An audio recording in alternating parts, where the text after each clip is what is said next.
केंद्र सरकार ने कर्मचारियों और बुजुर्ग पेंशनधारियों के महंगाई भत्ते पर करीब 1.5 साल के लिए रोक लगा दी है। मगर जब बड़े उद्योगपतियों पर टैक्स लगाने का सुझाव दिया गया तो सरकार बौखला गई है। सुपर टैक्स का सुझाव देने वाले अधिकारियों से खफा केंद्र सरकार अब उनके खिलाफ कार्यवाही करने का भी मन बना रही है।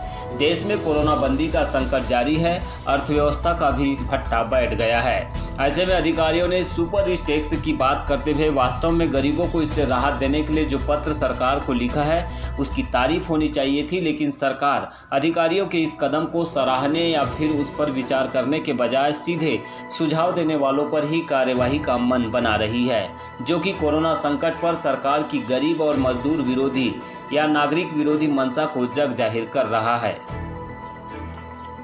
आपको बता दें कि कोरोना महामारी के इस संकट से निपटने के लिए सबसे पहले अमीरों पर 2 से 5% कोरोना टैक्स लगाए जाने की बात एपीआई के राष्ट्रीय अध्यक्ष धीमान विजय मानकर ने की थी।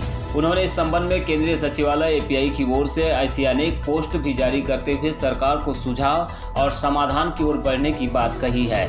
उन्होंने ही सबसे पहले गरीब मजदूरों और नागरिकों को राहत देने के लिए डायरेक्ट बेनिफिट ट्रांसफर के तहत लोगों के खातों में प्रति व्यक्ति 376 रुपये प्रतिदिन के हिसाब से रुपये जमा कराने की बात कही है, ताकि देश के विभिन्न राज्यों में फंसे गरीब मजदूर, बेसहारा, बेरोजगार युवा, स्वयं रोजगार और छोटे व्यवसायियों को कोरोना से लड़ने में मदद मिल सके। इसके अलावा विजय मानकर के निर्देशन में सुप्रीम कोर्ट ऑफ इंडिया में एक जनहित याचिका भी दायर की गई है, जिसमें उपरोक्त तमाम बातों का जिक्र संवैधानिक और मानव अधिकारों के तहत किया गया है। लेकिन मोदी सरकार है कि उन्हें देश के करोड़ों नागरिकों की जरा भी चिंता नहीं है। सरकार इस महामारी के दौर में भी अमीरों को छोड़ गरीब मजदूरों और कर्मचारियों के भरोसे ही कोरोना लॉकडाउन से लड़ने पर आमादा दिखाई दे रही है।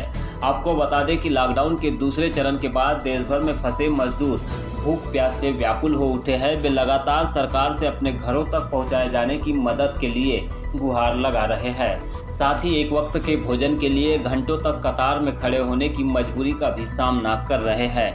जब देश में नोटबंदी हुई थी तब भी यही हाल था। गरीब लाइन में खड़ा था और अमीर बैंकों के माध्यम से अपना काला धन सफ़ेद करने में जुटे हुए थे। तब भी सरकार को गरीबों के लाइन में खड़े होकर मरने की चिंता नहीं सताई थी और न ही अब कोरोना बंदी की विषम परिस्थितियों में भूख प्यास से मरने की कगार पर पहुंच चुके नागरिकों की चिंता सता रही है। आज भी ठीक उसी तरह का आलम देश में दिखाई दे रहा है। गरीब कटोरा लेकर भोजन के लिए लाइन लगा रहा है और अमीर अपने घरों में बैठकर आराम से लॉकडाउन में पालन कर रहा है, जबकि अमीरों की वजह से ही देश में कोरोना का संकट गहराया है। यदि सरकार पहले ही संकट को भांप लेती और WHO के सुझाव के तुरंत बाद ही हवाई जहाज़ों और पानी जहाज़ों से पहुंचने वाले लोगों पर फरवरी में ही रोक लगा देती तो शायद आज कोरोना महामारी का इतना बड़ा संकट देश के किसी भी नागरिक को नहीं देखना पड़ता और न ही आज कोरोना संक्रमितों की संख्या 30,000 के करीब हो पाती। और हम देख रहे हैं जहां दुनिया के देश 2% जीडीपी से लेकर 15% जीडीपी का जो है वो देने के लिए राजी हो गए हैं। अमेरिका जैसे देश ने $3,000 तक के जो है उनके अकाउंट्स में पैसा डाला। जापान की सरकार ने 12,000 येन तक जो है वो नागरिकों को पैसा दिया। ऑस्ट्रेलिया में लो इनकम ग्रुप्स में $750 जो है वो नागरिकों को दिए। वहीं मोदी सरकार जो है ये क्राइसिस लाकर, और यहाँ प्रधानमंत्री डायरेक्टली रिस्पॉन्सिबल थे क्योंकि डिजास्टर मैनेजमेंट एक्ट 2005 के तहत जो नेशनल डिजास्टर मैनेजमेंट अथॉरिटी उसकी चेयरपर्सन स्वयं प्रधानमंत्री है और 9 लोग उसके अंदर हैं। फिर union home secretary national executive committee के जो है वो चेयरपर्सन है। इसके साथ में जो है होम सेक्रेटरी है, हेल्थ सेक्रेटरी है, हेल्थ मिनिस्टर है। ये तमाम लोगों की डायरेक्ट रिस्पॉन्सिबिलिटी थी कि जो कदम उनको जनवरी फरवरी से लेने चाहिए थे वो कदम उन्होंने ना लेते हुए acts of commission and acts of omission दोनों कर जो है भारत को इस परिस्थिति में लाया कि आज देश के ये तमाम लोगों का इतने बड़े पैमाने पर नुकसान हुआ है और उसमें हर भारतीय को ये फेस करना पड़ रहा है। और हमने देखा कि हमारे प्रधानमंत्री इस तरह के गलत निर्णय करते रहे हैं। नोटबंदी के समय हमने देखा, गलत GST के संबंध में देखा, हमने फिर NPR CA के समय में ये तमाम चीज़ों को देखा।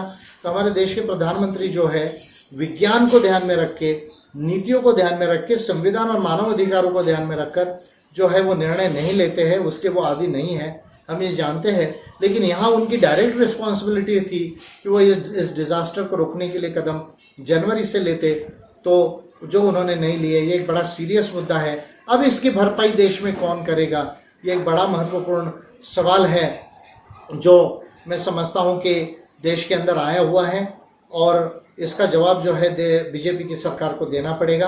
Ambedkarite party of India in सब चीज़ों के तरफ बड़े बारकाई से ध्यान रखकर है और सही समय आने पर जो है इस पर सही कदम उठाएगी और आगे की इन्फॉर्मेशन आपसे हम तब शेयर करेंगे।